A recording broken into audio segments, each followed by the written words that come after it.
Hello friends, स्वागत है आप सभी का अमाइंस के पार्ट नंबर 8 में। आज हम देखने वाले हैं reactions of arene diazonium salt. पिछले लेक्चर में यानी वीडियो नंबर 7 में पार्ट 7 में हमने देखा था कि एरिन डाइज़ोनियम सॉल्ट जो होते हैं वो रेजोनेंस स्टेबलाइज होते हैं, मतलब वो थोड़े एलिफेटिक जो डाइज़ोनियम सॉल्ट है उनसे स्टेबल होते हैं।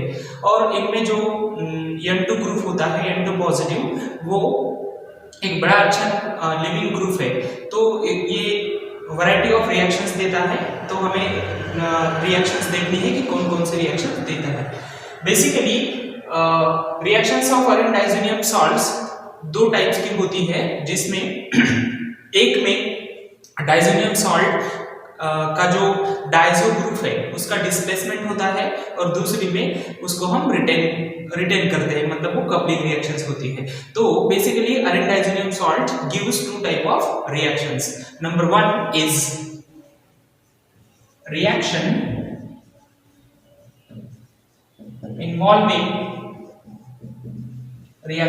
involving displacement of diazo group। ये फर्स्ट टाइप की इसकी रिएक्शंस है जिसमें डायज़ो ग्रुप का डिस्प्लेसमेंट होता है अदर ग्रुप से। तो हम देखेंगे कौन से किस तरह से रिएक्शंस होती है। और सेकंड टाइप जो है वो है रिएक्शन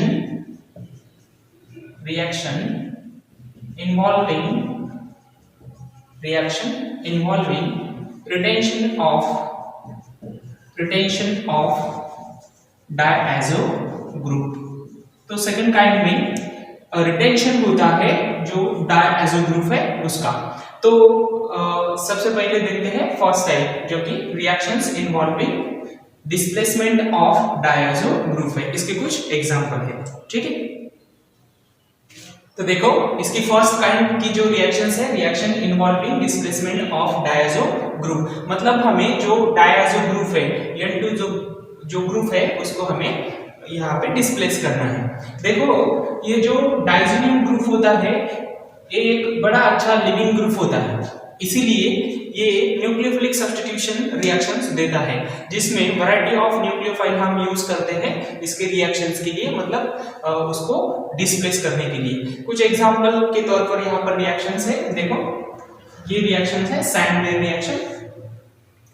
सैंडवेयर रिएक्शन में सभी जगह पर हम जो सबस्ट्रेट लेने वाले वो एक ही है, हमारा एरिन डाइज़ोनियम सॉल्ट। सिर्फ हमारे रिएजेंट्स चेंज होंगे, उसके हिसाब से प्रोडक्ट भी चेंज होंगे।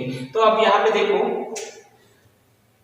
जो डाइज़ोनियम ग्रुप है इस रिएक्शन में या फिर सभी रिएक्शन में वो डिस्प्लेस हो रहा है, उसको हम निकाल के उसकी जगह पर दूसरा न्यूक्लियोफाइल ले रहे हैं। अब देखो, ये जो ग्रुप है यहाँ पे जो रिएजेंट्स लिए उसके हिसाब से उसका प्रोडक्ट बनेगा। यहाँ पे इस ग्रुप को डिस्प्लेस कर देगा ये क्लोरीन, यहाँ पे ब्रोमीन और यहाँ पे साइनाइड। तो कुछ इस तरह से जो इसके प्रोडक्ट है वो बनेंगे। इसमें क्लोरोएरिन, ब्रोमोएरिन, साइनोएरिन फॉर्मेशन होगा करस्पॉन्डिंग टू दी रिएजेंट्स, जो हमने रिएजेंट लिए थे उसके हिसाब से। यहाँ पर क्यूप्रस क्लोराइड HCl में लेते हैं तो क्लोराइड बनेगा, क्यूप्रस ब्रोमाइड लेते हैं तो ब्रोमाइड बनेगा, और साइनाइड लेते हैं तो साइनो आएगा। कुछ इस तरह से रिएक्शन होगी। इन सभी रिएक्शंस में N2 जो कि अच्छा एक लिविंग ग्रुप है वो निकल जाता है। उसके बाद सेकंड रिएक्शन है डेटरमाइन रिएक्शंस। इसमें भी वही हो रहा है, ये जो डाइज़ोनियम ग्रुप है उसको ये करस्पॉन्डिंग रिएजेंट्स के हिसाब से इसके प्रोडक्ट बनेंगे। अब ये ग्रुप को डिस्प्लेस कर दो Cl से, क्योंकि यहाँ पे HCl लिया है। कॉपर पाउडर कैटलिस्ट है, यहाँ पर भी कॉपर पाउडर कैटलिस्ट है, और यहाँ पे HBr है, तो इस ग्रुप को रिप्लेस कर दो ब्रोमीन से, ठीक है। तो ये बनेंगे क्लोरोएरिन, ब्रोमोएरिन, और N2 ग्रुप निकल जाएगा एज ए लिविंग ग्रुप। उसके बाद आयोडोएरिन फॉर्मेशन, इसमें वही होता है, इस ग्रुप को डिस्प्लेस कर दो आयोडीन से, ठीक है। तो ये निकल जाएगा और इसकी जगह पर आएगा आयोडीन। कुछ इस तरह से इसके एग्जांपल्स है। सभी रिएक्शंस में एक तरह के रिएक्शंस है डिस्प्लेसमेंट ऑफ डायज़ोग्राफी होता है। करस्पॉन्डिंग जो प्रोडक्ट बनते हैं वो डिपेंड्स है कि हमने रिएजेंट्स कौन से लिए हुए हैं। इसके आगे भी रिएक्शंस है, देखते हैं। इसके बाद आगे की इसकी रिएक्शन है माइल्ड रिडक्शन। देखो यहाँ पे सबस्ट्रेट फिर से वही है तीनों भी जगह पे। इसका हमें रिडक्शन करना है, इसके लिए हमने लिया है hypophosphorous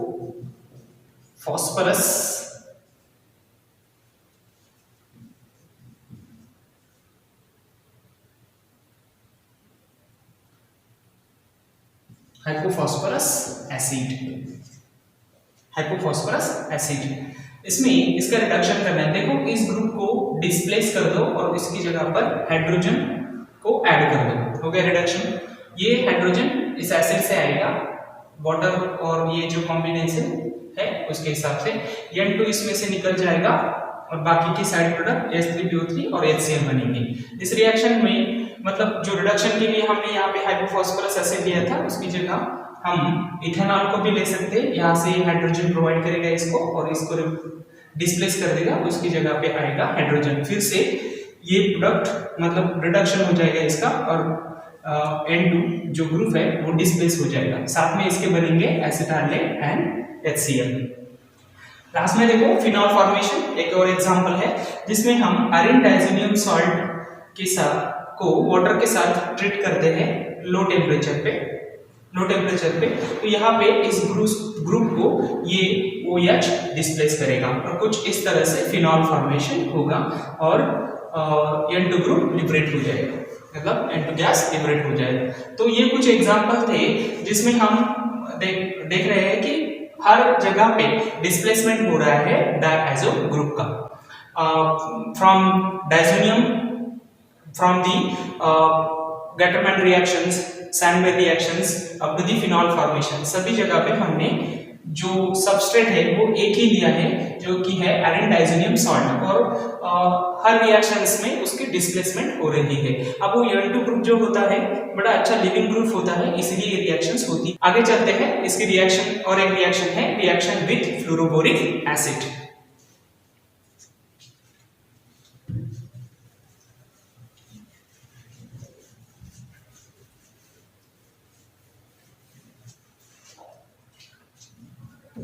Reaction with fluoroboric acid. Fluoroboric acid क्या होता है? HBF4 ये होता है फ्लोरोबोरिक एसिड। देखो नेक्स्ट रिएक्शन है reaction with a fluoroboric acid. Fluoroboric acid के साथ इसकी रिएक्शन करेंगे डाइज़ोनियम सॉल्ट की, तो क्या होगा? देखो arene diazonium salt when treated with a fluoroboric acid, जब हम इसकी रिएक्शन फ्लोरोबोरिक एसिड के साथ करते हैं यानी कि HBF4 के साथ करते हैं तब ये डाइज़ोनियम फ्लोरोबोरेट नाम का एक सॉल्ट फॉर्म करता है जो कि एक्चुअली एक प्रेसिपिटेट है। PPT फॉर्मेशन होगा और वो है डाइज़ोनियम फ्लोरोबोरेट। पहले इन दोनों के रिएक्शन से एक प्रेसिपिटेट बनेगा, उसका नाम है डाइज़ोनियम फ्लोरोबोरेट। अब डाइज़ोनियम फ्लोरोबोरेट को अगर हम हीट कर देते हैं, सीधा हीट कर देते हैं तो वो डिकम्पोज हो जाएगा फ्लोरोएरिन में डिकम्पोज हो जाएगा। और अगर वही रिएक्शन करेंगे लेकिन इसमें कैटलिस्ट कॉपर लेंगे और aqueous solution of sodium nitrate लेंगे। देखो फिर से हीटिंग भी करनी है, यहाँ पे कॉपर कैटलिस्ट लीजिए और रिएक्शन कीजिए एक्वस सोडियम नाइट्रेट के साथ, तो ये फॉर्मेशन करेगा नाइट्रो आयरन। इसका मतलब है कि जो डाइज़ोनियम फ्लोरोबोरेट प्रेसिपिटेट बनता है उसके अलग अलग प्रोडक्ट आते हैं अगर हम हीटिंग अलग अलग कंडीशंस में करते हैं। सीधा हीटिंग करेंगे तो वो डिकम्पोज हो जाएगा फ्लोरोएरिन में, और अगर कॉपर और aqueous solution of sodium nitrate के साथ ट्रीट करेंगे, उसको हीट करेंगे तो ये नाइट्रो आयरन बन जाएगा कुछ इस तरह से। देखो ये जनरल रिएक्शंस हैं। आयरन डाइज़ोनियम सॉल्ट, ये आयरन डाइज़ोनियम सॉल्ट, ये फ्लोरोबोरिक एसिड जब हम इसको हीट करेंगे तो होता क्या है, सीधा आप इस क्लोराइड आयन को निकाल दो और इसकी जगह पर BF4 नेगेटिव को ऐड कर दो। BF4 क्लोराइड यहां से गया और इसकी जगह पर आ गया BF4, ये BF4 आ गया और ये हो गया डाइज़ोनियम फ्लोरोबोरेट। ये हो गया डाइज़ोनियम फ्लोरोबोरेट जो कि PPT है, प्रेसिपिटेट है फॉर्मेशन होगा। जब हम इसको डायरेक्टली हीट करेंगे तब ये फॉर्म करेगा फ्लोरोएरिन और साइड प्रोडक्ट वही होंगे क्योंकि N2 तो निकलने वाला है, N2 निकल जाएगा और BF4 रहेगा। उसके बाद अगर हम इसी सॉल्ट को अलग कंडीशंस में हीट करते हैं, मतलब कॉपर एज ए कैटलिस्ट लेते हैं और इसको हीट करते हैं aqueous solution of sodium nitrate के साथ, तो ये फॉर्म करेगा नाइट्रोएरिन। तो देखो अगर कॉपर और सोडियम नाइट्रेट लेते हैं तो ये नाइट्रोएरिन फॉर्मेशन होगा, और अगर सीधा इसको डिकम्पोज करते हैं हीटिंग से तो ये फ्लोरोएरिन फॉर्मेशन होगा। ये कंडीशंस को थोड़ा सा ध्यान में रखो। यहाँ पर सिंपल रिएक्शन है, आपको क्या करना है, क्लोरीन को जो क्लोराइड आयन है उसको डिस्प्लेस करना है, रिप्लेस करना है BF4 नेगेटिव से, तो ये बन जाएगा डाइज़ोनियम फ्लोरोबोरेट जो कि एक प्रेसिपिटेट है।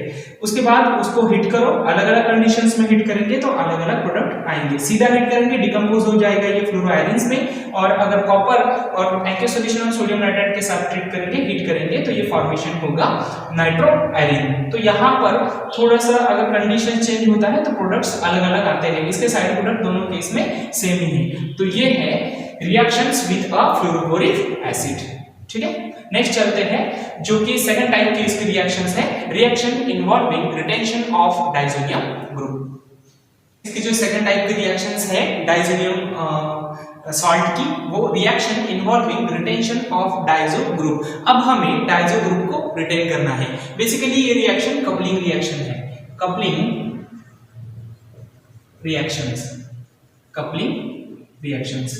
देखो अगर हम डाइज़ोनियम सॉल्ट को किसी एक्टिव जो कि रिएक्टिव एरोमेटिक कंपाउंड्स है, फॉर एग्जांपल फिनॉल है या फिर एरोमेटिक अमाइंस है, उनके साथ अगर इनको ट्रीट करेंगे तो ये कुछ डाइस फॉर्म करेंगे या फिर इसमें कपलिंग रिएक्शंस हो जाएगी। देखो बेसिकली ये रिएक्शंस इलेक्ट्रोफिलिक सब्स्टिट्यूशन रिएक्शंस होती है जिसमें कि जो पॉजिटिवली चार्ज डाइज़ोनियम सॉल्ट है वो इलेक्ट्रोफाइल होता है, और इनमें क्या होता है कि जो रिएक्टिव सब्सटेंस हमने ले लिया है, एरोमेटिक सब्सटेंस ले लिया, मान लीजिए फिनॉल ले लिया या फिर अमाइन ले लिया, तो उसके जो ग्रुप है, अगर फिनॉल ले लिया तो OH ग्रुप के रिस्पेक्ट में पैरा पोजीशन का हाइड्रोजन रिएक्ट होगा, या फिर अगर हमने अमाइन ले लिया तो NH2 के रिस्पेक्ट में जो पैरा पोजीशन का हाइड्रोजन है वो रिएक्ट हो जाएगा। और इसमें क्या होता है कि दो रिंग एक ग्रुप से ज्वाइंट हो जाते हैं, कपल्ड हो जाते हैं, वो ग्रुप है N डबल बॉन्ड N। इसको एजो कपलिंग कहते हैं, एजो कपलिंग कहते हैं। जो भी ये एजो कंपाउंड होते हैं ये ब्राइटली कलर्ड होते हैं। Azo compounds are brightly coloured. क्योंकि ये ब्राइटली कलर्ड है तो हम इसे यूज करते हैं, यूज एज डाई के तौर पर हम इसे यूज करते हैं। देख लेते हैं कुछ रिएक्शंस। देखो जब हम benzene diazonium chloride react with a phenol in a mild alkaline medium to give para hydroxy azobenzene. ये देखो ये बेंजीन डाइज़ोनियम क्लोराइड है, बेंजीन डाइज़ोनियम, यहां पर क्लोराइड सॉल्ट है, क्लोराइड बेंजीन डाइज़ोनियम क्लोराइड, जो कि एक्टिव एरोमेटिक कंपाउंड हमें लेना था, वो ले लिया हमने फिनॉल। तो देखो इसमें किस तरह की कपलिंग रिएक्शंस होती है। जो भी हमने एक्टिव एरोमेटिक कंपाउंड्स लिया है उसका जो ग्रुप है, इसका OH ग्रुप है, इसके पैरा पोजीशन का हाइड्रोजन इस क्लोराइड आयन के साथ निकल जाएगा और ये फॉर्म करेगा HCl। और ये दो रिंग ज्वाइन हो जाएगी N डबल बॉन्ड N से, ये दो रिंग ज्वाइन हो जाती है। इसे हम कहते हैं एजो कपलिंग। देखो इसमें अब ये दो रिंग कपल हो चुकी है इस ग्रुप से, तो ये एजो ग्रुप इन दो रिंग को कपल कर रहा है, इसे कहते हैं एजो कपलिंग। अब ये जो एजो ग्रुप होता है, ये जो कंपाउंड्स होते हैं जिनमें इस टाइप का ग्रुप होता है, ब्राइटली कलर्ड होते हैं, इसलिए हम इसे डाई के तौर पर लेते हैं। एक इसका एग्जांपल है, when benzene diazonium chloride is react with a phenol in mild alkaline medium, यहाँ पे हमें माइल्ड अल्कलाइन मीडियम लेना है। इट फॉर्म्स पैरा हाइड्रोक्सी आइसोबेंजीन, जो कि एक ऑरेंज कलर का कंपाउंड है, तो इसे हम बोलते हैं ऑरेंज डाई। देखो इसमें क्या हुआ, सिंपली आपको इसमें से HCl निकालना है और हाइड्रोजन कौन सा मिलना है, जो भी एक्टिव ग्रुप का फंक्शनल ग्रुप होगा उसके रिस्पेक्ट में पैरा पोजीशन का, इसके रिस्पेक्ट में पैरा पोजीशन का, तो HCl निकल जाएगा और ये फॉर्म करेगा कुछ इस तरह से, दो रिंग को ज्वाइन करेगा एज अ ग्रुप। अब सेकंड एग्जांपल देखो, सेम इसी तरह से रिएक्शंस है।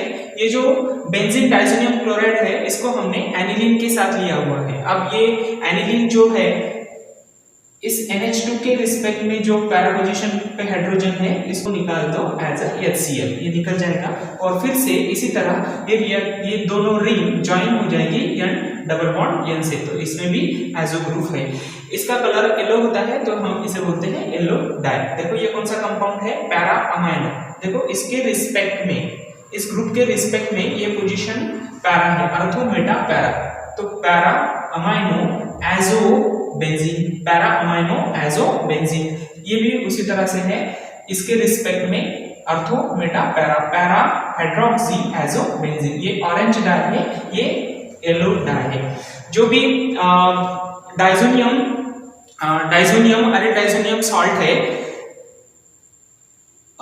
जो एजो कपलिंग की रिएक्शंस है, इन बीटा नैफ्थॉल एंड NaOH, ये कंफर्मेटरी टेस्ट है फॉर एरोमेटिक प्राइमरी अमाइंस के लिए, तो ये रिएक्शंस है इसका एग्जांपल। तो देखो कुछ इस तरह से रिएक्शंस होती हैं जिसमें कि हम कपलिंग कर रहे हैं, और सिंपल रिएक्शंस है, इसमें आपको सिर्फ HCl रिमूव करना है। ये दो एग्जांपल है, एक फिनॉल के साथ और एक एनिलीन के साथ, ठीक है। देखो दो तरह की हमने अरे डाइजोनियम सॉल्ट की रिएक्शंस देख ली। एक में हमें ग्रुप को रिटेन करना है, जिसमें कि ग्रुप रिटेन होता है और जो पहली काइंड की रिएक्शंस थी उसमें वो डिस्प्लेस हो जाता है। उसके बाद एक रिएक्शन है reactions with arene sulfonyl chloride. Basically ये जो बेंजीन सल्फोनिल क्लोराइड है, यानी कि एरिन सल्फोनिल क्लोराइड है, इसे कहते हैं हिंसबर्ग रिएजेंट। ये जो है, ये जो कंपाउंड है, इसे कहते हैं हिंसबर्ग रिएजेंट। एंड ये जो रिएक्शन है, ये हिंसबर्ग टेस्ट है, हिंसबर्ग टेस्ट। देखो अब ये टेस्ट किस लिए ली जाती है, अमाइन प्राइमरी है, सेकेंडरी है या फिर टर्शियरी है, इसको हमें अगर अलग करना है, पहचानना है कि वो प्राइमरी है, सेकेंडरी है या फिर टर्शियरी है, उसके लिए हम इसको यूज कर सकते हैं हिंसबर्ग टेस्ट से। इसके लिए हमें लेना पड़ेगा बेंजीन सल्फोनिल क्लोराइड, यानी कि एरिन सल्फोनिल क्लोराइड। तो डाइजोनियम सॉल्ट की इसके साथ क्या रिएक्शंस होती है, वही ये टेस्ट है। इस रिएजेंट को बराबर से याद रखिएगा, हिंसबर्ग रिएजेंट्स कौन सा है, C6H5SO2Cl, यानी कि बेंजीन सल्फोनिल क्लोराइड, और ये रिएक्शंस हिंसबर्ग टेस्ट है। अब ये टेस्ट कैसे होती है, चलो देखते हैं। देखो ये है बेंजीन सल्फोनिल क्लोराइड, यानी कि हिंसबर्ग रिएजेंट। ये है प्राइमरी अमाइन, देखो इथेनामाइन है, NH2 ग्रुप है, तो प्राइमरी अमाइन है, ठीक है। अब जब ये रिएक्शंस होगी तो आपको इसमें से सिर्फ HCl को रिमूव करना है। जब आप HCl को इसमें से रिमूव करेंगे, इसको Cl की जगह पर ले लो NH2H5, तो ये बन जाएगा कुछ इस तरह का कंपाउंड, जो कि N इथील बेंजीन सल्फोनामाइड है। देखो N इथील बेंजीन सल्फोनामाइड, ये कुछ अमाइड की तरह इसका स्ट्रक्चर है, तो इसे बोलते हैं सल्फोनामाइड। तो देखो जब हम प्राइमरी अमाइन लेंगे तो यहाँ पर दो हाइड्रोजन है, उसमें से एक हाइड्रोजन इस रिएक्शंस में इन्वॉल्व हो गया, रिएक्ट हो गया, जो कि HCl फॉर्म करेगा। After the formations of the HCl and this product, ये जो प्रोडक्ट बनेगा इस प्रोडक्ट में फिर से एक हाइड्रोजन बचा हुआ है, जो कि क्योंकि यहाँ पे NH2 था तो एक हाइड्रोजन यूज हो गया, एक फिर भी है, तो ये जो हाइड्रोजन है ये एसिडिक होता है। दिस इज एसिडिक हाइड्रोजन, ये एसिडिक होगा। अब ये एसिडिक क्यों होगा? क्योंकि इसके बाजू में SO2 ग्रुप है, इसकी वजह से ये एसिडिक है। अब ये एसिडिक है तो ये जो कंपाउंड्स बन रहा है ये अल्कली में सोल्यूबल होगा, अल्कली में सोल्यूबल होगा, सोल्यूबल इन अल्कली, मतलब ये जो प्रोडक्ट बन रहा है ये अल्कली में सोल्यूबल है। क्यों? क्योंकि ये एसिडिक हाइड्रोजन कंटेन करता है, इसमें एसिडिक हाइड्रोजन प्रेजेंट है। अब इस रिएक्शन को देखो, इसमें हमने सेकेंडरी अमाइन लिया हुआ है, यानी इथेनामाइन है ये, और ये वही है हिंसबर्ग रिएजेंट, यानी कि बेंजीन सल्फ्यूरिक क्लोराइड। अब इसमें भी उसी तरह की रिएक्शंस होगी, हमें HCl को रिमूव करना है। जैसे हम HCl को रिमूव करेंगे ये प्रोडक्ट बनेगा, सिमिलर इसकी तरह ये रिएक्शंस है, आपको सिर्फ HCl निकाल देना है, बाकी ये ग्रुप Cl की जगह पर रख देने हैं। तो ये फॉर्म करेगा NN डाइइथिल, देखो नाइट्रोजन पे दो इथिल ग्रुप प्रेजेंट है, NN diethyl benzene sulphonamide, benzene sulphonamide बनेगा। तो अब जो प्रोडक्ट बन रहा है इसमें कोई भी हाइड्रोजन नहीं है नाइट्रोजन पे, इस नाइट्रोजन पे कोई हाइड्रोजन नहीं है, मतलब इसमें एसिडिक हाइड्रोजन नहीं है। अगर इसमें एसिडिक हाइड्रोजन नहीं है तो ये इनसोल्यूबल होगा, इनसोल्यूबल इन अल्कली, ये अल्कली में इनसोल्यूबल होगा। मतलब क्या है कि अगर हमने प्राइमरी अमाइन लिया और उसका जो प्रोडक्ट बनेगा उसको अगर हमने अल्कली में डिसॉल्व किया वो डिसॉल्व हो जाएगा, और सेकेंडरी अमाइन लिया तो वो डिसॉल्व नहीं होगा क्योंकि उसमें कोई भी एसिडिक हाइड्रोजन नहीं है। तो इस तरह से हम प्राइमरी अमाइन को या फिर सेकेंडरी अमाइन को डिफरेंशिएट कर सकते हैं इस टेस्ट से, इसलिए बोलते हैं हम हिंसबर्ग टेस्ट। और ये जो हिंसबर्ग रिएजेंट है यानी कि बेंजीन सल्फोनिल क्लोराइड है वो टर्शरी अमाइन के साथ रिएक्ट ही नहीं होगा, क्योंकि टर्शरी अमाइन में हाइड्रोजन नहीं होता। अगर टर्शरी अमाइन में कोई हाइड्रोजन नहीं है तो कुछ इस तरह से इसकी रिएक्शन नहीं होगी। इसका मतलब ये है कि टर्शरी अमाइन ले लिया तो ये रिएक्शंस होगी ही नहीं, मतलब शुरू में ये रिएक्शंस नहीं होंगी। तो इससे हम प्राइमरी, सेकेंडरी और टर्शरी अमाइंस को अलग कर सकते हैं, समझ सकते हैं कि कौन सा प्राइमरी है, सेकेंडरी है और टर्शरी है। जो प्राइमरी है वो रिएक्ट होगा और उसका जो प्रोडक्ट बनेगा वो डिसॉल्व भी होगा, मतलब सोल्यूबल होगा अल्कली में, क्योंकि वो एसिडिक हाइड्रोजन कंटेन करता है।